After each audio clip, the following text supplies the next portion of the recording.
Les débats aujourd'hui avec Arnaud Benedetti. Bonjour, professeur Bonjour. à la Sorbonne, spécialiste en communication politique et rédacteur en chef de la revue politique et parlementaire. Gaëtan Dussaucet, bonjour. Bonjour. Vous êtes membre du Conseil national du Rassemblement national. Bonjour. Et Mehdi Ouraoui est en ligne avec nous, essayiste. Vous êtes au Pays Basque, essayiste, spécialiste du discours politique. Bonjour. Et bonjour Valérie. Bonjour à vous. Et Nicolas Jeantet qui vient d'arriver. Il vient juste de retirer son casque, donc j'en déduis qu'il est à vélo. Bravo. Directeur des centristes et conseiller de Paris. Bonjour. Il y avait des embouteillages, Bonjour. Nicolas ? En vélo, j'en ai vu beaucoup. Ouais. Notamment ici, dans la zone de Sud Je Radio. suis resté bloqué 40 minutes ce matin à l'arrêt. Donc je vous le dis, si on me dit de prendre le RER, je veux bien. Hier, il y avait un accident de personne, donc il n'y avait pas de RER qui roulait. Donc voilà, Monsieur Béliard qui hier a dit qu'il fallait réserver à des déplacements essentiels. Ça, c'est le coup de gueule, hein. Voilà, c'est mon coup de gueule. gueule, Je suis très fort. énervé. Mais je pense que ça va être le cas dans plein L'enfer parisien de villes, recommence, c'est la rentrée voilà. et on n'a pas fini. Avec Monsieur toutes les mesures. Béliard qui est reparti hier en taxi de son interview à BFM, donc c'est bien, quand on est riche, effectivement, on peut se déplacer en taxi, et quand on habite en banlieue, on se démerde, hein, on fait comme on peut, et voilà.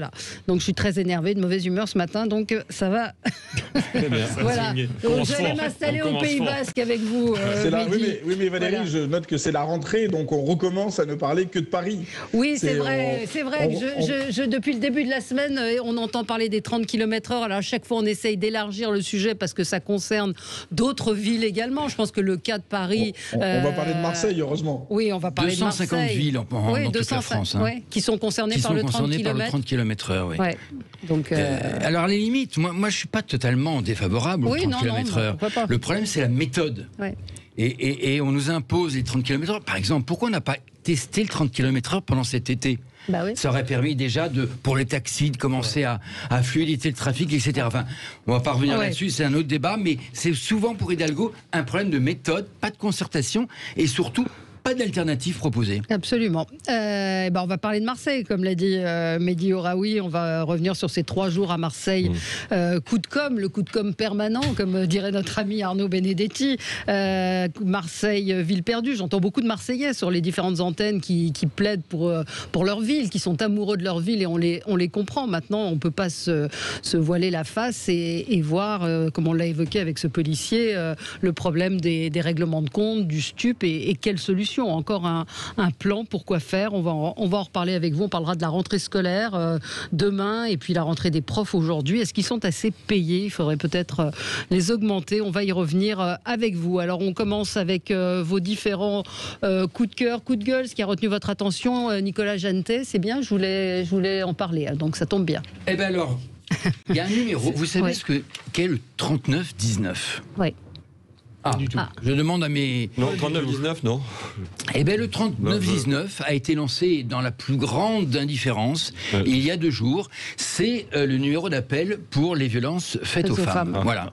Et à travers ça, bien évidemment, on a envie de parler de ce plan de violences faites aux femmes qui a été lancé il y a quelque temps par le ministre de l'Intérieur, qui en fait reprenait les conclusions du Grenelle des violences faites aux femmes faites en 2019.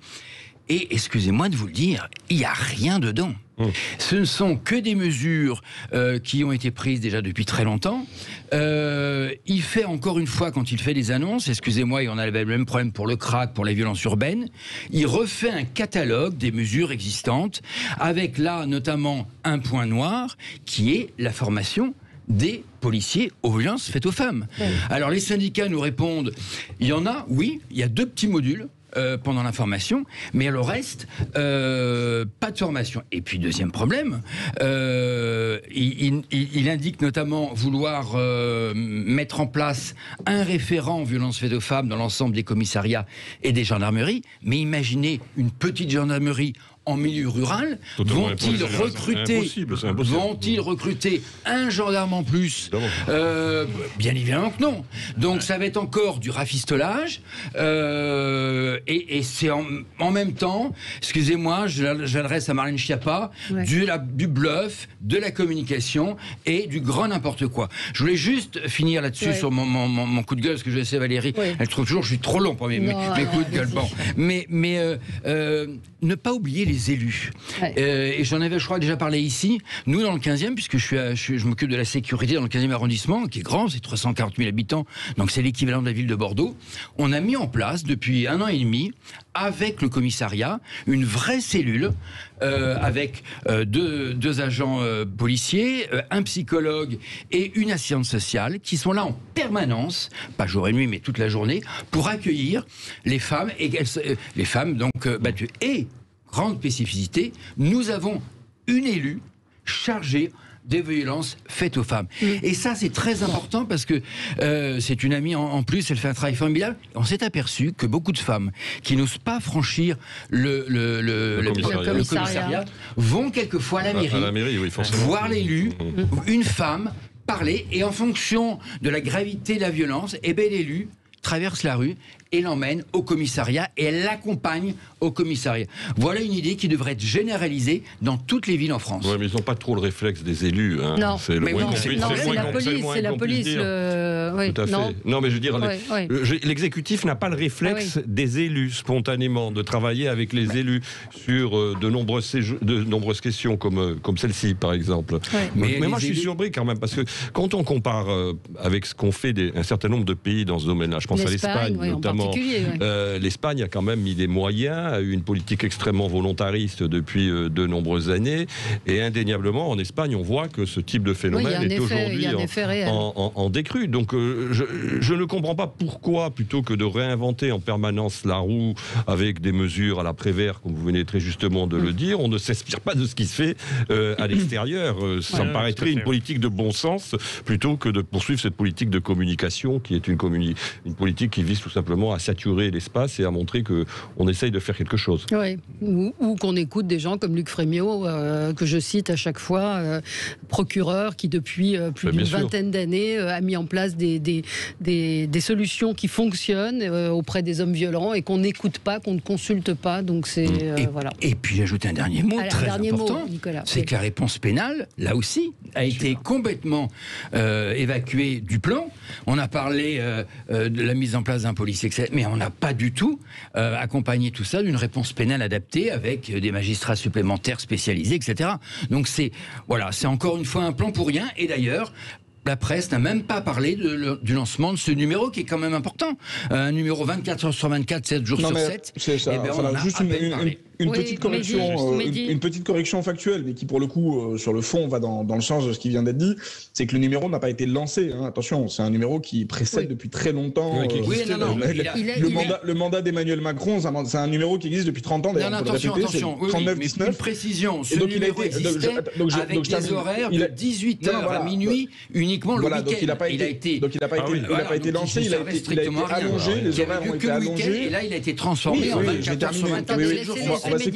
On va s'écouter, voilà, c'est une bonne chose. Les horaires ont été allongés, ce qui permet notamment aux femmes d'outre-mer, aux femmes des outre-mer, de pouvoir accéder à ce numéro-là. Bon, voilà. Mais de toute façon, sur le fond, ça allait dans le même sens. C'est que même le numéro n'est pas un lancement, et n'est pas une nouveauté.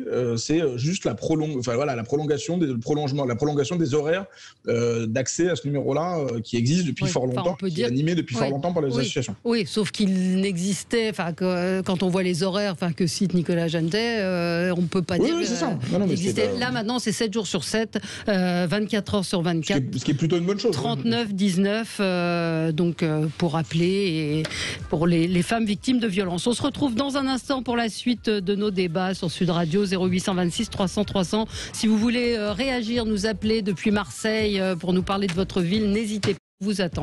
Avec vous sur Sud Radio pour les débats avec Arnaud Benedetti, professeur à la Sorbonne, spécialiste en communication politique et rédacteur en chef de la revue politique et parlementaire. Nicolas Jeannetet, directeur des Centristes, conseiller de Paris.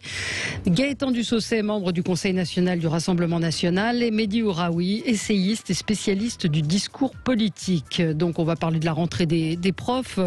Faut-il les augmenter? Sont-ils assez payés? Et puis parlons de Marseille, ces 3 jours de visite à Marseille.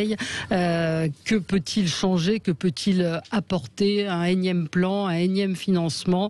On va en parler avec vous. 0826 300 300. N'hésitez pas à appeler si vous voulez témoigner, parler de votre ville, si vous aimez Marseille, si vous y habitez.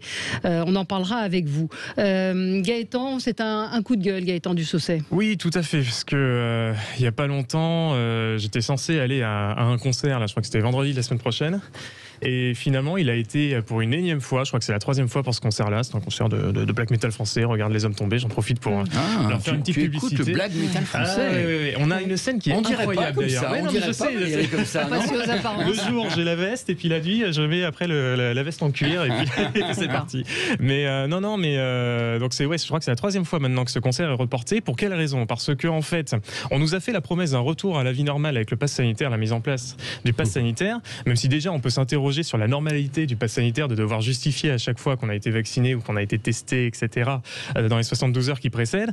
Mais bon, bref, passons. On nous a fait donc une promesse sur le retour à la vie normale, et finalement, ce n'est toujours pas possible, parce que même si ces événements artistiques sont conditionnés au pass sanitaire, mais finalement, ils ne peuvent pas se tenir, puisqu'ils leur demandent d'avoir une jauge à 75%. Et donc, pour tous les concerts qui ont été programmés avant le début de la crise sanitaire, la plupart avaient vendu toutes leurs places. Les fans, évidemment, fidèles, ne revendent pas leur place et attendent que la nouvelle date arrive, et on se retrouve dans l'impossibilité de maintenir à nouveau ces concerts. Donc moi, j'ai un peu ce coup de gueule de me dire, bon, finalement, les Français, ils font tout ce qu'il faut, ils vont se vacciner, ils acceptent de présenter le pass sanitaire malgré tout ce qu'on peut en dire, et malgré ça, on n'arrive pas à avoir à nouveau accès à ces événements culturels, alors que pourtant, c'est un secteur qui en a quand même beaucoup pâti. Il y a quand même des concerts qui se tiennent. Il y en a quelques-uns, surtout les festivals en open air, mais bon, il y a quand même un paquet de salles, notamment à Paris, mais c'est aussi le cas dans les autres régions. Il y a un paquet de salles qui avaient énormément de programmation, d'événements, et sur lesquels reporter. Voilà, c'est février 2022, donc on va être patient, mais voilà, encore 6 mois à attendre. On comprend pas très bien, c'est pas pour polémiquer, mais enfin, on comprend pas très bien je trouve que l'anecdote qui vient de nous être évoquée comme ça, racontée un peu sur un événement un peu isolé comme ça, est assez intéressante et assez symptomatique du positionnement du Rassemblement national sur la question du pass sanitaire et la question des vaccins. Mais non, parce que là, moi je le dis pour le coup vraiment sans esprit polémique, je suis incapable de dire, si je devais résumer en une phrase ou deux la position de Marine Le Pen par exemple sur la question du pass sanitaire et sur la question des vaccins, j'avoue que dans la période politique qui vient de s'écouler, je le dis plus comme observateur, moi mes convictions politiques sont connues, il n'y a pas d'ambiguïté là-dessus, mais je veux dire, comme observateur, j'avoue que je suis incapable, et je mets assez au défi les uns et les autres de le faire, écoutez, de résumer la position de Marine Le Pen. Pour vous éclaircir là-dessus, la position du Rassemblement national, Marine Le Pen a toujours été très claire. C'est intéressant. C'est intéressant. Mais c'est vrai qu'on n'entend pas beaucoup. Il a raison, Mehdi Ouraoui. Si, quand même. La position a toujours été très claire, c'est que nous sommes pour la vaccination, mais nous sommes surtout attachés à la liberté vaccinale, donc contre le pass sanitaire, qui de fait est une obligation vaccinale qui ne dit pas son mot, mais qui en est une, surtout à partir du moment où ils vont dérembourser les tests. C'est pas clair, pardon de dire ça, c'est pas très clair. On a fait des communiqués de presse, il y a eu une vidéo de Marine Le Pen pendant tout l'été. Nos porte-paroles ont été sur les médias pour rappeler notre opposition au pass sanitaire, et 3 mois après, on nous demande encore. Bon, le Rassemblement national a été moins langue de bois par le passé. Mais vous êtes pour la vaccination obligatoire ? Oui, c'est pas très clair. La vaccination obligatoire. On pense qu'il faut laisser la liberté aux gens de décider si oui ou non ils veulent être vaccinés. Par contre, après, il est évidemment du ressort des autorités publiques, qu'elles soient scientifiques, politiques ou notamment des collectivités. Parce que vous avez parfaitement raison sur le fait que le gouvernement ne s'appuie pas assez sur ceux qui sont des élus de proximité, notamment sur les élus locaux des municipalités. À eux, après, aussi d'être convaincus. Non, mais alors, concrètement, pour le coup, excusez-moi Valérie, juste mais concrètement, Marine Le Pen est au pouvoir demain. Concrètement, Marine Le Pen est au pouvoir demain. Pour le coup, c'est intéressant, je trouve. Si Marine Le Pen est au pouvoir aujourd'hui, admettons, mettons-nous dans cette situation fictive, mais possible. On va quand même attendre l'élection présidentielle, on est démocrate. Je comprends pas très bien. Je comprends pas très bien ce qu'elle fait. C'est concrètement votre concert de black metal, on peut y entrer À quelles conditions? Je comprends pas. Nous, on n'aurait pas mis en place de pass sanitaire tout court. Donc vous pouvez rentrer en n'étant pas vacciné. En fonction de la circulation du virus, en fonction du taux d'incidence. Donc on peut rentrer en n'étant pas vacciné, c'est ça, c'est ce que vous dites. Mais de toute façon, la vaccination n'empêche pas la contamination. Donc nous faire croire, vous allez empêcher la création de clusters, alors que la vaccination ne permet. Mais bien sûr, les formes graves, mais pas la contamination et la diffusion.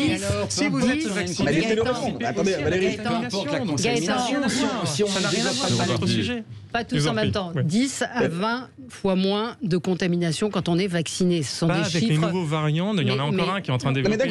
On n'est pas avec ce qu'il y a aujourd'hui, les observations qui sont faites aujourd'hui, 10 à 20 fois de risque de se contaminer. Et vous voyez l'actualité sanitaire en Israël, vous voyez les inquiétudes d'un grand nombre de spécialistes et d'experts en la matière sur la question des variants.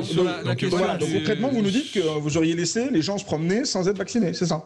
Non mais monsieur, moi j'ai pas envie de rentrer dans cette espèce de débat un peu simpliste qui a été celui du gouvernement, qui consiste à nous dire c'est ou les confinements ou la vaccination. Non, il y a énormément de choses à faire à côté. Il faut essayer de contrôler la diffusion par l'analyse des eaux usées. Je suis en train de vous le dire, laissez-moi terminer. Il faut contrôler, il faut analyser les eaux usées, il faut pousser les analyses des eaux usées. Il faut mettre en place les systèmes de ventilation, les subventionner. Aujourd'hui, c'est les collectivités qui le font, alors que ça aurait été à l'État de le faire. Il aurait fallu aussi depuis 1 an et demi contrôler qui rentre et sort de nos territoires avec là pour le coup un passeport sanitaire. Je suis très mal fait au début, je le reconnais. Mais ça même jamais été fait. À chaque fois qu'il y a une allocution du président de la République ou d'un porte-parole du gouvernement, il nous annonce bon, cette fois c'est bon, on va contrôler le pass sanitaire des gens qui rentrent sur notre territoire. Mais ça, c'est la première mesure qui a été mise en place par 90% des pays dans le monde entier dès mars 2020. Ouais, donc il n'y a aucun membre du Rassemblement national depuis 1 an et demi qui s'est rendu à l'étranger, qui a fait des réunions publiques. Sur cette question du pass sanitaire, ce que j'observe, c'est que de toute façon, la plupart des formations politiques, à l'exception d'offres politiques tout à fait périphériques que sont celles de M. Philippot et éventuellement celles de M. Dupont-Aignan, se sont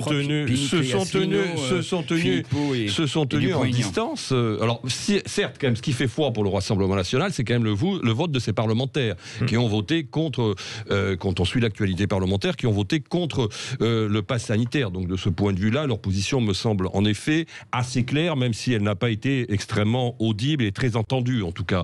Mais vous voyez bien que ce qui se passe avec ces mobilisations anti-pass sanitaire, ce sont des mobilisations qui se font en dehors des offres politiques, en dehors des formations politiques. Et moi, ce qui est intéressant avec ces mobilisations, après on en pense qu'on veut, on y est favorable ou on n'y est pas favorable, parce que c'est un autre débat et un autre sujet, c'est qu'elles traduisent quand même sur le fond, alors même si on a le sentiment qu'elles semblent aujourd'hui un peu refluées, mais elles traduisent quand même sur le fond quelque chose qui est absolument essentiel dans la vie politique française aujourd'hui, c'est que il y a tout un pan de la société qui ne se retrouve plus dans le champ politique français. Et là, on est véritablement au cœur même de la crise démocratique que nous vivons, et le vrai sujet, il est là. Et on verra d'ailleurs aux prochaines présidentielles, parce que moi, je suis quand même très, impatient de voir quelle sera la mobilisation électorale aux prochaines présidentielles. Ce à quoi nous assistons quand même maintenant depuis 20 ans, 25 ans, c'est une baisse de la participation électorale, toute élection confondue, à l'exception notable de l'élection présidentielle. Et on verra justement si l'élection présidentielle de 2022 va être une élection où on aura un taux de participation qui sera un taux de participation à peu près habituel à celui que l'on connaît lors de la présidentielle. Je n'en suis pas du tout sûr à ce stade. Arnaud, juste une petite nuance. Mais le vrai sujet, il est là. Arnaud, une petite nuance, c'est que vous regardez, et c'est normal pour le scientifique que vous êtes. Vous regardez l'ensemble du tableau. Mais en l'occurrence, et là vous regardez le citoyen et pour le professeur que vous êtes. Vous regardez le citoyen. Moi, pour le coup, je m'intéressais plutôt aux régaliens. C'est-à-dire que je m'intéressais pas tellement au mouvement anti-vax et au mouvement anti-pass. Je me demandais est-ce qu'une candidate qui est aujourd'hui la principale challenger d'Emmanuel Macron aurait fait dans la même situation. Et j'avoue que il y a aujourd'hui une forme de tactique de la part de Marine Le Pen, une tactique de communication qui est intéressante, qui est de se taire sur à peu près tous les sujets, à part les sujets, disons, les plus balisés pour sa famille politique. Et on en a quand même l'impression que sur des sujets qui sont des sujets régaliens assez fondamentaux pour le pays, elle a tendance quand même beaucoup à jouer la stratégie du silence, et je trouve assez inquiétant. Je parle pas forcément que pour Marine Le Pen, mais c'est valable aussi à certains égards pour les candidats de gauche, etc., que des candidats à la fonction suprême dans notre pays, dans une situation de crise extrêmement grave, ne soient pas capables d'élaborer une doctrine et de dénoncer simplement de façon extrêmement simple. C'est juste que vous n'êtes pas abonné finalement à l'actualité du Rassemblement national de Marine Le Pen. Vous avez voté. Vous n'avez pas forcément un regard, on va dire, un peu plus attentif sur ce que nous disons et nous proposons. Arnaud dit que vous avez voté contre le pass sanitaire. Un auditeur me dit c'est faux, le RN n'a pas voté, ils étaient absents. Non, nos députés lors du vote étaient bien à l'Assemblée nationale. Il y a des votes qui sont faits, on peut donner aussi des mandats et compagnie, et ils ont bien voté contre à l'Assemblée nationale et au Sénat. On a été d'ailleurs la seule formation politique à n'avoir absolument aucune hésitation sur ce sujet-là. Enfin, moi, il y a un autre sujet sur la question quand même des libertés publiques qu'on évacue quand même de manière un peu rapide, à mon sens. Mais c'est un avis très personnel. C'est que je suis quand même très surpris que là aussi, la plupart des forces parlementaires d'opposition ne soient pas montées au créneau. Moi, je pense qu'il y a quand même un problème chez les Républicains. Quand on est libéral, je veux dire, on est en droit de s'interroger sur la multiplication des états mais on est en droit de s'interroger sur la multiplication des états d'urgence dans ce pays. Parce que quand même, moi, je veux bien le pass sanitaire, mais déjà, M. Véran nous annonce qu'il est possible que le pass sanitaire soit prolongé après le 15 novembre. Attendez, je veux dire, ce qui se passe n'est pas anodin. Je veux bien que la préoccupation sanitaire soit une préoccupation forte, en l'occurrence, mais quand même, on est en train de restreindre la vie normale mais c'est une réalité, de millions et de millions de Français. Donc, il peut y avoir quand même un débat dans ce pays, qui est une démocratie libérale, sur la question de la façon dont on use et dont on abuse, me semble-t-il, des états d'urgence. Le débat, il a lieu. Il a eu lieu. Et je vais te donner... il est écarté quand même. Dans l'opposition, les Républicains... Aucun intellectuel sur le débat. Non, mais on a eu quand même deux leaders.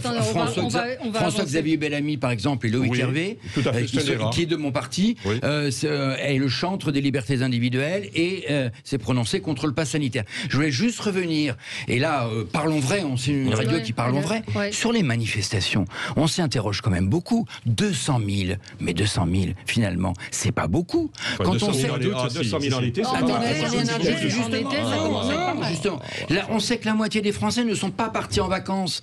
200 000, c'est non plus pas énorme. On verra à la rentrée. On verra ce qui va se passer à la rentrée. Et puis, il était constitué de tellement petits groupes disparates, complètement différents entre l'extrême gauche, l'extrême droite, les anti-vax, etc. L'hétérogénéité, je suis d'accord. C'est une manifestation. Il faut y prêter attention, il faut les écouter, mais il ne faut pas non plus s'inquiéter outre mesure que cela. Il faudra s'inquiéter à la rentrée si effectivement s'y agrègent des gilets jaunes plus importants et à cause de la crise sociale et économique. On n'a toujours pas fini notre tour de table, on est obligé de marquer une petite pause, mais on va y revenir avec le coup de gueule d'Arnaud et le coup de cœur de Mehdi. À tout de suite. Avec vous sur Sud Radio, on va parler de Marseille, de la visite d'Emmanuel Macron à Marseille, coup de com' ou volonté réelle de faire bouger les choses. Est-ce qu'on peut faire bouger les choses en matière de délinquance, de trafic de drogue? On en reparle avec vous dans un instant. Continue notre tour de table, et moi j'aime bien quand ça part dans d'autres directions. Mehdi, on va rester sur notre sujet de vaccination, qui ne plaît pas forcément à tout le monde, mais je crois que ça concerne la vaccination, votre coup de cœur. Oui, d'ailleurs, c'est un coup de cœur un peu ambivalent, parce que moi j'étais très favorable, je suis très favorable pour le coup à la vaccination obligatoire, notamment pour tous les personnels qui ont des fonctions aussi importantes que les fonctions de soins, les soignants, les pompiers, l'assistance avec évidemment les policiers, la répression, etc. Et puis évidemment, moi je disais les enseignants, parce que je vois pas comment avec des enfants qui souvent ne seront pas vaccinés en raison de leur âge, on pouvait ne pas vacciner les enseignants. Bon, et alors il se trouve que les enseignants nous ont en cette rentrée, je leur souhaite d'ailleurs une excellente rentrée à tous, c'est leur rentrée aujourd'hui, nous ont réservé une bonne surprise. Les enseignants aujourd'hui. Ils ont un taux de... Oui, c'est la pré-rentrée. Ça nous a dit Kevin Bossuet hier. Oui. Avant qu'ils nous débarrassent de nos enfants demain. Donc les enseignants ont une... Ils vont être contents, vos enfants. C'est enfin la fin des vacances, pensent beaucoup de parents, et de grands-parents surtout. Donc non, plus sérieusement, les enseignants nous réservent une bonne surprise dans cette rentrée, c'est qu'ils ont un taux de vaccination qui est plus élevé, même beaucoup plus élevé, significativement, parce que c'est entre 10 et 15 points de plus que la moyenne nationale sur les adultes. Et donc, il y a quelque chose d'assez intéressant, et sur les deux d'ailleurs, sur la première dose comme sur les deux doses, Et donc, on a comme ça un corps enseignant qui, quand même, montre l'exemple, se range du côté de la raison, du côté de la science, qui montre aussi à la nation que, malgré les difficultés, parce que quand même, ils ont eu une année et demie quand même assez bousculée, assez compliquée avec les enfants et les confinements à gérer, etc. Bon, les parents aussi, mais enfin, les enseignants ont dû beaucoup s'adapter. Eh bien, ils montrent qu'ils veulent aussi prendre soin des enfants dont ils ont la charge et veiller à ce que la situation s'améliore. Je trouve que le corps enseignant dans son ensemble, sans qu'il y ait eu besoin de prendre de mesures obligatoires, vraiment se distingue très positivement, et je trouve que c'est vraiment très agréable quand même quand des fonctionnaires comme ça montrent l'exemple et sont capables de dire à la nation, voilà, le chemin positif pour s'en sortir, c'est plutôt celui-ci. Voilà. Ouais. Et après, évidemment, il y a une partie plus frictionnelle, en économie, on dirait frictionnelle, de quelques pourcents d'enseignants qui ne souhaitent pas se faire vacciner, mais pour plein de raisons, y compris des raisons tout à fait comparables à celles qu'il y a dans le reste de la population. Il parlait de la vaccination là des jeunes. Je vais vous donner pas une info, un scoop, mais on est en train de préparer la rentrée dans le 15e et on s'est aperçu que 50%, parce qu'il faut qu'on vaccine maintenant, les collégiens et les lycéens, et c'est une organisation terrible. On est obligé l'Amérique a un centre de vaccination, donc on va faire le matin les enfants, l'après-midi les adultes, et puis on va envoyer des médecins. Là aussi, le gouvernement en cœur de l'été nous annonce un plan, alors que tous les employés de la mairie sont absents. C'est une machine à installer. On a passé hier avec Philippe Boujon une nuit entière à essayer de comprendre le truc. Et on s'est aperçu que 50% des collégiens et des lycéens étaient déjà vaccinés. Donc c'est quand même assez positif. Positif.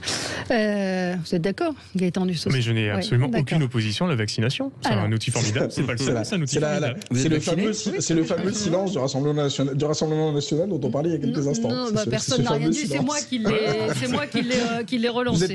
Vous êtes taquine, Valérie. Voilà. Arnaud, vous, c'est un coup de gueule international. C'est un constat en politique internationale. Depuis la chute de Kaboul et la prise du pouvoir par les talibans, il y a une petite musique qui s'est installée selon laquelle les talibans auraient changé. Et on a même parlé, un ministre des Affaires étrangères, Monsieur Le Drian, pour ne pas le nommer, a parlé éventuellement de talibans exclusifs. Alors, mais voyez, c'est psychanalytiquement, ça veut dire quelque chose. En l'occurrence, même si il n'a pas la paternité de cette expression, puisque c'est une expression qui a été employée par l'administration américaine. Moi, je trouve que c'est extrêmement inquiétant de tenir ce type de discours. Alors, certainement, je veux dire, la situation en Afghanistan pour les Occidentaux était intenable. Et puis, de toute façon, il faut aussi partir du fait que si les talibans l'ont emporté, c'est qu'il y a un substrat socio-culturel qui leur a permis, malheureusement, on peut le regretter en Occident, mais en tout cas, de l'emporter aussi, j'allais dire, facilement. Mais la réalité, c'est que les talibans n'ont pas changé. Le logiciel politique des talibans n'a pas changé d'un iota.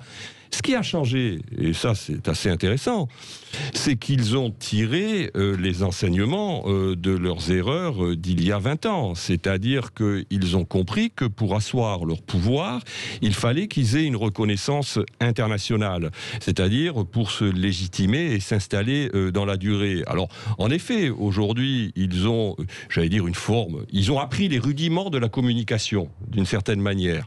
Alors, avec, bien évidemment, beaucoup d'aléas. Parce que quand on voit par exemple les images de ce présentateur du journal télévisé afghan entouré de 7 ou 8 talibans surarmés, on est là dans une scène qui est absolument surréaliste, mais qui dit quelque chose sur la nature profonde de ce mouvement.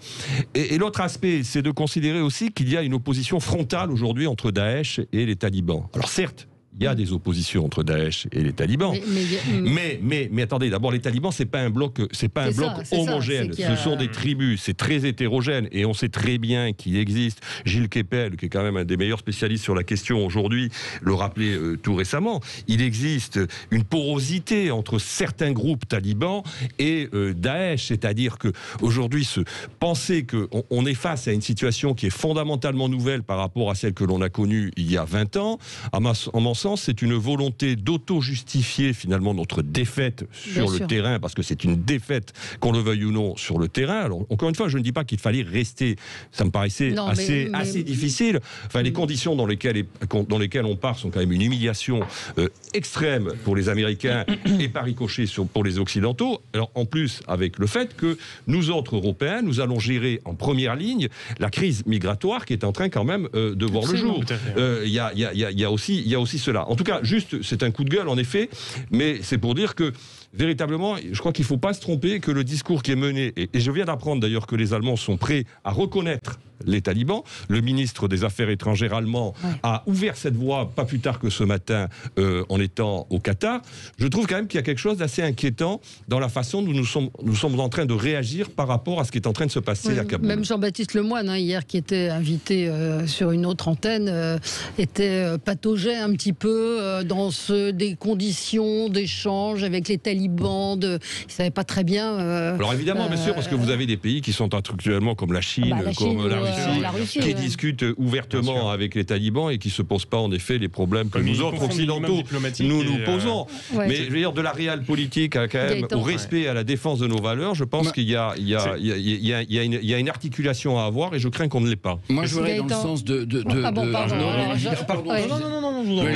sens de Arnaud, c'est un sujet que je connais bien. J'avais rencontré au mois de mars, pendant 1 heure, j'avais eu cette chance inouïe de rencontrer le fils Massoud. Et Ahmad Massoud, il y a donc en mois de mars, m'avait décrit mot pour mot, virgule après virgule, ce qui allait se passer. Et ne soyons pas naïfs. Et tu as raison de le dire. Les talibans qui sont aujourd'hui au pouvoir sont des guerriers. Ils ne connaissent que la guerre. Leur but d'ailleurs de vivre, c'est la guerre. C'est d'ailleurs les mêmes talibans qu'on trouve cette année, qui étaient il y a 20 ans les mêmes guerriers. Ils n'appliqueront la charia. Ils l'appliquent déjà. Ils appliquent la charia. Donc ce sont des guerriers. Et donc... mais c'est vrai que cette notion d'inclusif est choquante. Il faut entamer probablement très vite une diplomatie secrète, en tout cas avec les talibans, pour permettre un nouveau pont aérien d'urgence, parce qu'il reste quand même près de 2500 Afghans ou familles afghanes qui sont sur le sol de Kaboul. Il faut absolument donc une diplomatie secrète et voilà. Alors, il faut qu'on marque une pause. Gaëtan, je vous donnerai la parole après. Et puis Mehdi aussi, si vous voulez réagir sur l'Afghanistan. À tout de suite. Et nous allons parler de Marseille, évidemment, dans un instant. Mais je voulais vous faire réagir sur le coup de gueule d'Arnaud Benedetti sur ce terme de taliban inclusif, comme si les talibans avaient pu changer. Quand on voit, je vais peut-être réécouter ce qu'on a entendu dans le zapping ce matin, le témoignage de Bernard-Henri Lévy, à qui on peut reprocher beaucoup de choses, mais qui connaît l'Afghanistan. Écoutez ce qu'il disait hier. Ils ont déjà fait le contraire. Par exemple, la musique.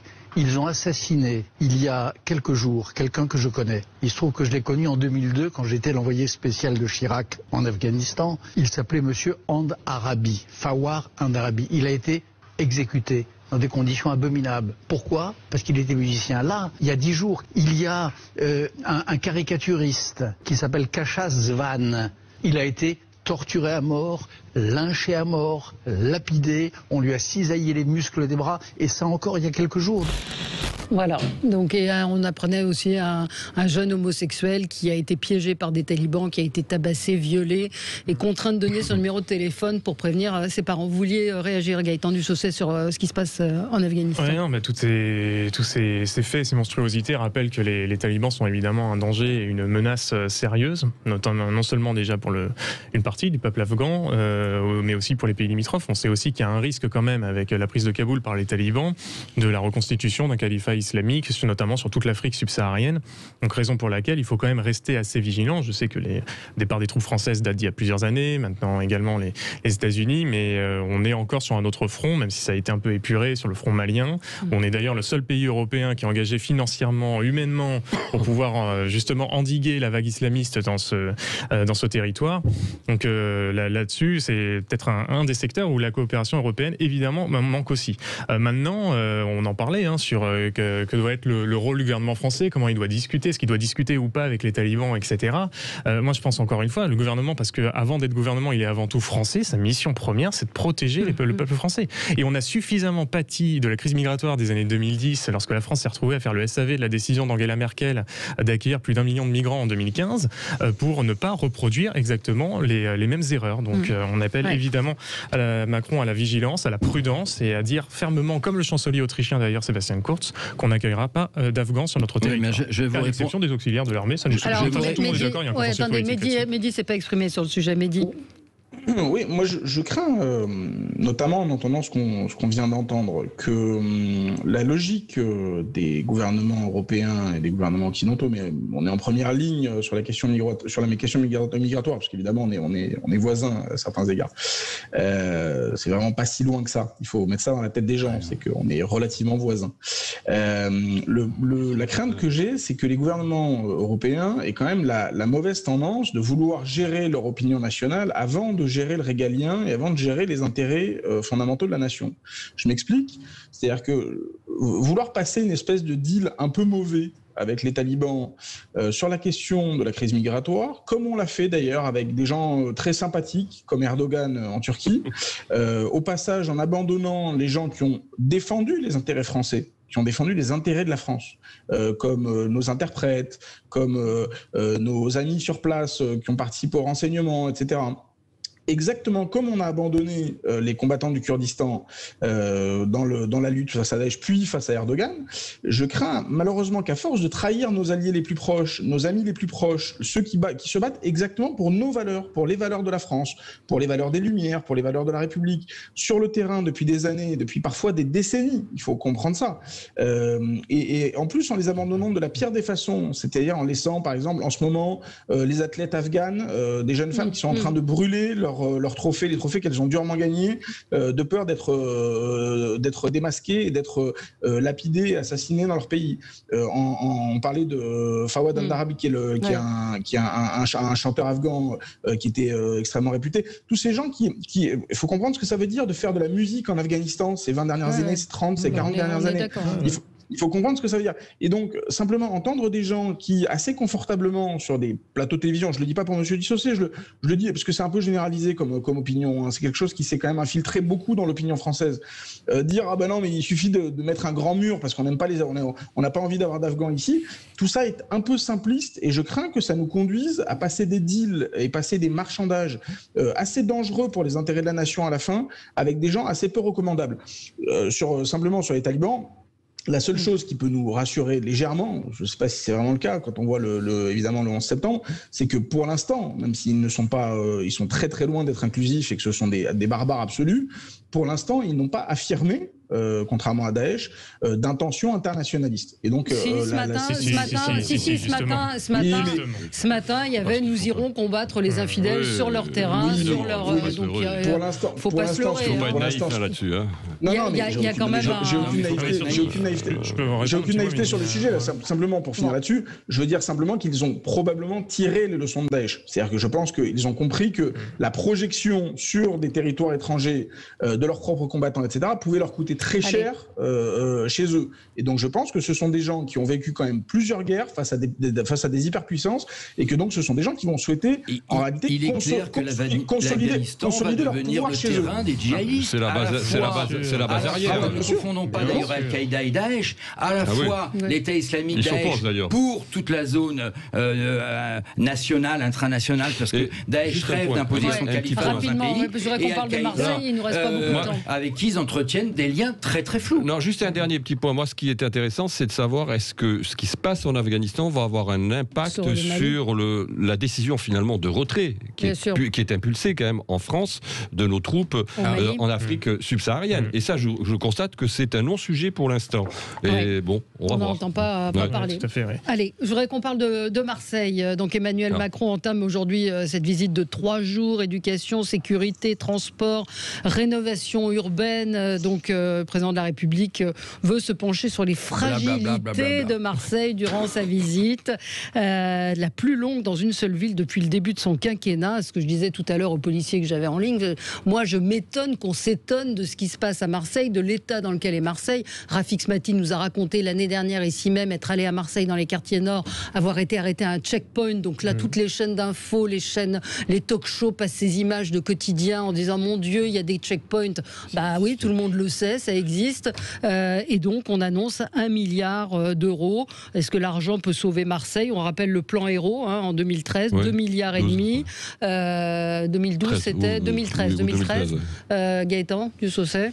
C'est de la com, il y a plusieurs sujets. Il y a l'état dans lequel se trouve Marseille et puis cette visite. Il y a plein de choses. Non, mais c'est ça, mais ça étonnera personne et on peut s'y attarder quelques minutes dessus. Mais de toute façon, Emmanuel Macron, il n'y a pas un mot, il n'y a pas une action qu'il a fait depuis le début de son mandat qui n'est pas calculée en fonction de l'opinion, de ce que ça va influer ou pas dans l'opinion publique, sur son électorat.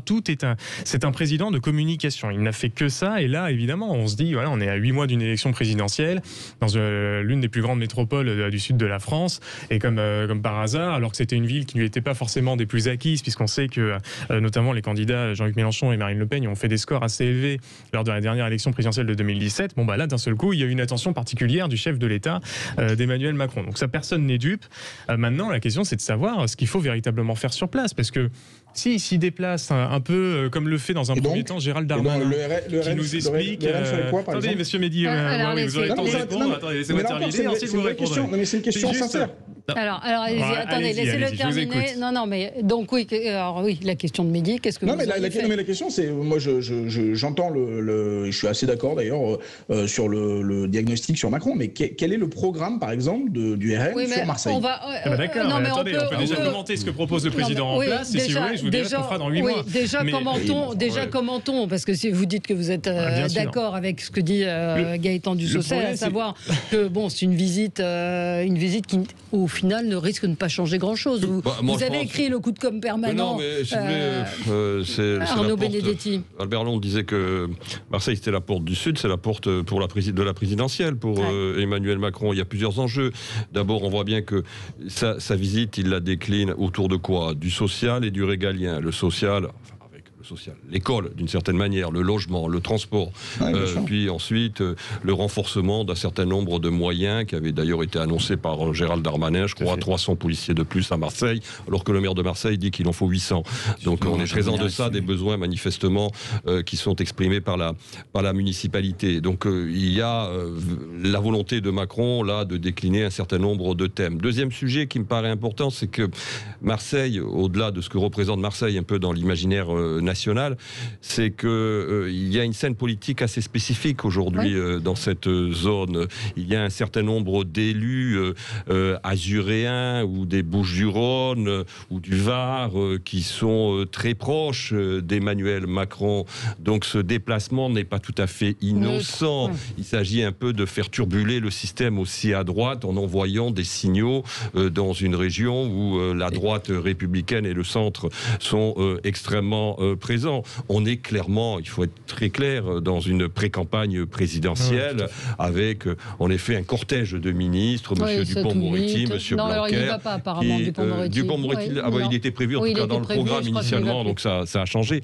Mais voilà, on est véritablement dans ce... Et puis alors, il y a un dernier sujet, c'est de se substituer aux collectivités locales d'une certaine manière et de montrer que il le fait aussi comme ça, de montrer que finalement dans cette ville, pendant 30 ans, 40 ans, le vieux monde des barons locaux n'a rien fait et que ça lui permet de réactiver son logiciel volontariste après, bien évidemment, la crise sanitaire que l'on connaît. Effectivement, ce que dit Mehdi, c'est pas totalement faux. Alors, c'est pas totalement faux non plus que la classe politique marseillaise, je le dis par ailleurs, il y a eu des élus à peu près, c'est un endroit où il y a eu des élus d'à peu près tous les bords qui ont occupé des rôles importants, que ce soit de l'extrême droite à l'extrême gauche, en passant par le centre. Bon, quand même, Marseille est une ville qui a été une ville relativement abandonnée. La première partie du mandat de Gaudin, on ne peut pas dire ça ça la première partie du mandat de Gaudin, quand même. Non, mais dans notre imaginaire collectif, dans notre imaginaire collectif, Marseille, c'est Marseille. C'est-à-dire que c'est quelque chose d'un peu sale, d'un peu étranger, d'un peu dangereux, mais au fond sympathique, avec un gros accent. Là, vous êtes en train de parler du charme de Marseille. Et voilà, non, mais avec une spécificité marseillaise. Le problème, c'est qu'on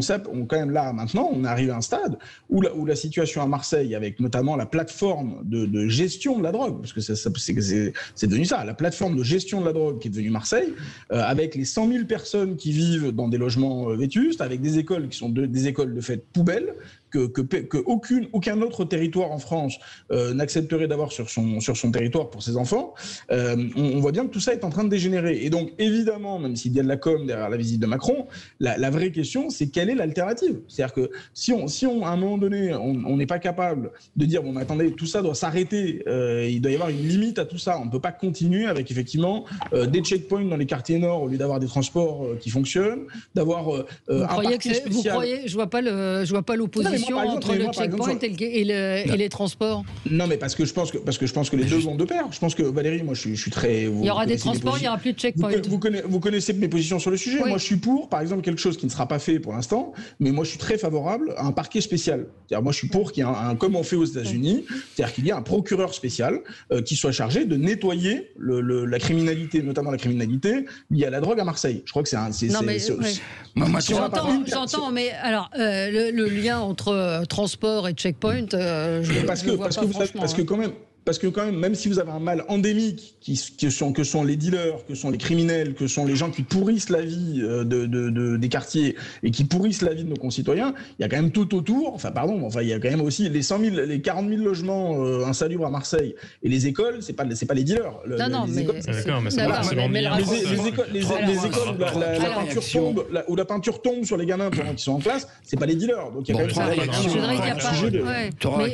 Je partage comme vous tous autour de la table. C'est une opération de com à quelques mois de la présidentielle. Il arrive comme sauveur à Marseille avec de l'argent pour et ça c'est le plan de rénovation. Il est supporter de l'OM aussi. Je vous rappelle que ce plan de ne l'oubliez pas. Je rappelle que ce plan de rénovation était dans le plan Borloo que Borloo avait présenté au président de la République et qu'il avait jeté qui s'est fait jeter à la figure d'un revers de main. Donc oui, mettre de l'argent parce que les collectivités locales n'ont pas assez d'argent. Ça demande des milliards et des milliards. Les piscines sont dans des états mais lamentables. Donc oui. Deuxièmement, est-ce que ça va résoudre le problème de la drogue ? Non.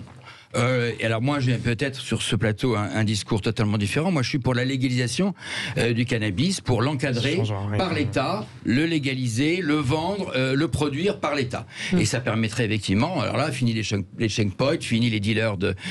Il y aura le shit, il y aura il n'y a pas que le cannabis dans le trafic. Oui, la cocaïne reste quand même par rapport au cannabis. Entre la cocaïne, l'héroïne, le trafic d'armes, croyez-moi, ils sont pas... trafic d'armes, à chaque fois, on reconnaît l'échec de l'État à avoir réussi à endiguer ou à mener une lutte efficace contre le trafic de drogue, et donc du coup on se dit il faut légaliser le cannabis. Mais croire que les dealers vont aller mettre une cravate ou ouvrir un coffee shop et déclarer leurs impôts, c'est une déclaration. C'est vrai, mais personne ne va aller faire ça. Personne ne va aller faire ça. La seule réponse qu'il faut leur faire, c'est de la fermeté. C'est une justice qui fasse son boulot. C'est ça qu'on attend. C'est pas les 200, 300 policiers, les syndicats de police rigolent. C'est pas les 200, 300 policiers qui vont changer la donne. Ah ça, on est entièrement d'accord. Ça n'a aucun intérêt. Et les expériences au Canada, dans certains États, aux États-Unis, marchent très bien. Alors, je dis pas tout de suite qu'il faut légaliser. Il faut en tout cas avoir un vrai débat national, et peut-être à l'occasion de cette présidentielle, sur légalisation ou pas du cannabis, parce que de toute façon, on n'y arrivera pas. Ce sont des cartels et des mafias tellement puissantes que l'État même français est impuissant. Allez, on doit marquer une pause et on continue. 0826 300 300 si vous voulez participer au débat. Bienvenue. Débat et nous parlons de la visite d'Emmanuel Macron à Marseille. Visiblement, tout le monde est assez d'accord pour dire que c'est principalement de la communication. Néanmoins, il reste que Marseille rencontre un certain nombre de problèmes. Alors, c'est pas la seule ville en France, mais c'est vrai que ces images de checkpoint, ces règlements de compte très violents posent question. Donc, tout à l'heure, Nicolas Jeantet parlait de la légalisation du cannabis. Je ne sais pas si c'est quelle solution, qu'est-ce qu'on peut faire ? Il y a plein d'argent qui a déjà été déversé sur la ville. Des milliards. Donc, est-ce qu'il y a un problème? Alors, tout à l'heure, vous représentez un parti politique, le Rassemblement National, Gaëtan Dussocet et Mehdi Oraoui. Vous savez, que ferait le Rassemblement National? Je pense que la première chose à faire, c'est faire preuve de fermeté, parce qu'il y a un laisser-faire. On disait tout à l'heure, vous aviez parfaitement raison là-dessus, ajouter 300 flics, si c'est pour arrêter des gamins qui sont ensuite en liberté au bout de 48 heures, ça n'a aucun intérêt. Il faut déjà que la justice fasse son boulot, que quand quelqu'un commet un délit ou un crime, il y ait la certitude de la poursuite, la certitude de la condamnation et l'effectivité ensuite de la peine qui a été prononcée. Mais ensuite, il y a aussi d'autres sujets, parce que, voyez-vous, dans toutes ces zones... Alors d'ailleurs, ça me fait rire, parce qu'aujourd'hui, on peut enfin parler de zones de non-droit, on peut enfin dire qu'il y a des no-go zones, comme disait Donald Trump à l'époque, etc. Il y a encore 5 ou 10 ans, c'était tabou. Dès que vous en parliez, on disait « Oh non, mais vous surfez sur les peurs, c'est n'importe quoi, ça n'existe pas, etc. » Donc déjà, je me réjouis que la réalité ait rattrapé un peu le débat politique dans notre pays. Mais il y a aussi un autre sujet, c'est que toutes ces zones urbaines ultra saturées, parce que trop d'habitations, parce que il n'y a pas assez de moyens, de budget et compagnie, on ne peut pas aborder la question de la saturation urbaine si on ne pose pas d'abord la question préalable du débat autour de notre politique migratoire.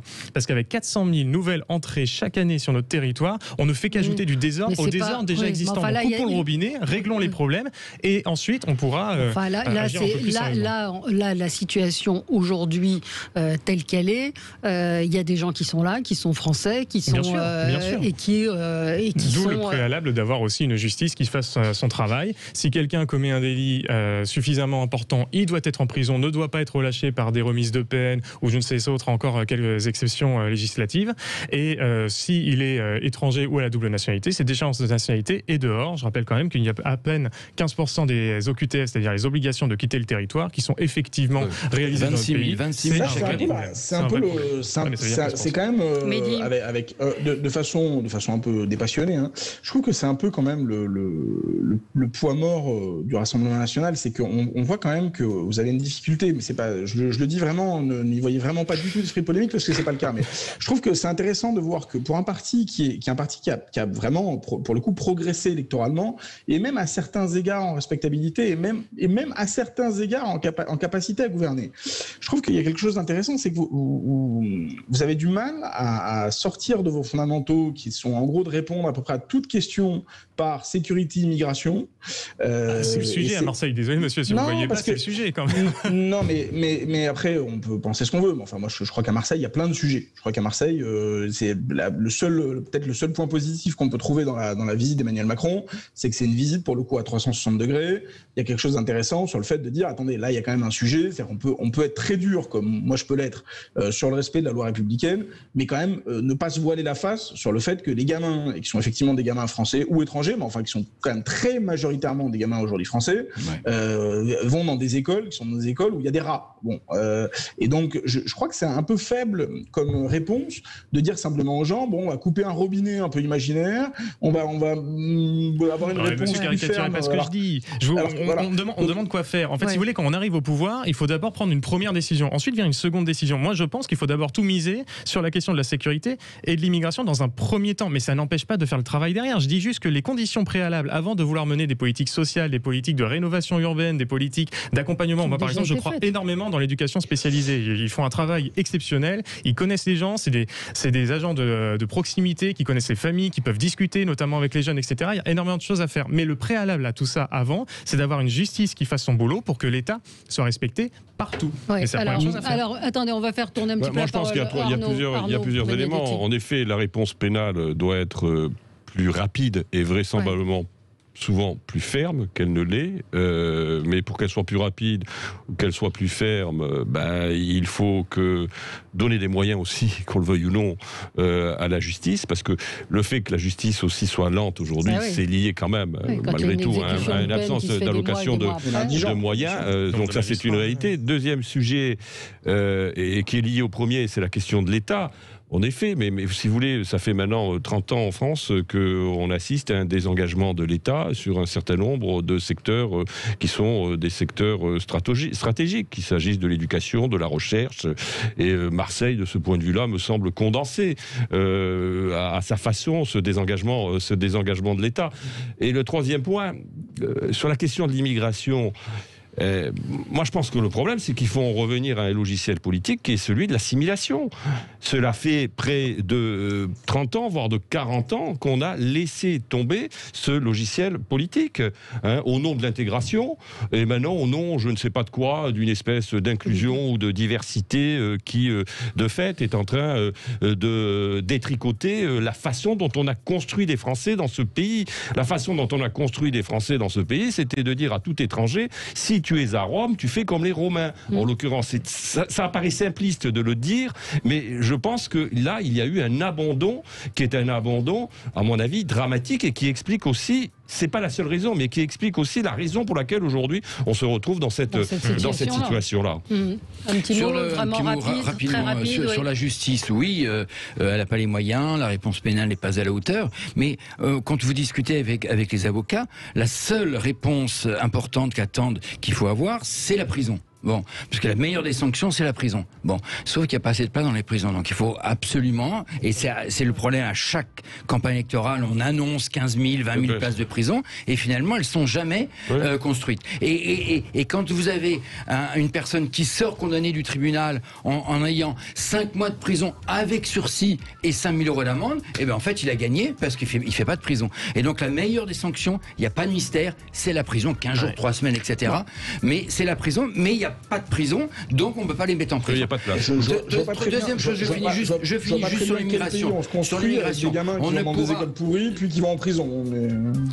On ne pourra jamais sur l'immigration. Il n'y a pas que des écoles pourries. Là, on n'a pas le temps de continuer le débat, mais je trouve que vous caricaturez aussi un peu. Quand vous parlez des transports et que vous parlez des écoles, il n'y a pas qu'à Marseille où les écoles sont pourries. Il y a d'autres endroits où il y a des Algeco. Vous allez dans certains endroits. Enfin, c'est pas l'excuse d'être dealer à 14 ans quand même. Aller voir la pauvreté qui règne dans nos campagnes, au fin fond de l'Oise ou de l'Ardèche, où là pour le coup il n'y a pas un seul transport en commun non plus, etc. Et c'est pas pour autant qu'ils se lancent dans le trafic de drogue et la violence et l'insécurité du quotidien. Quoi. Bon, on continuera ce débat. Merci à tous les quatre.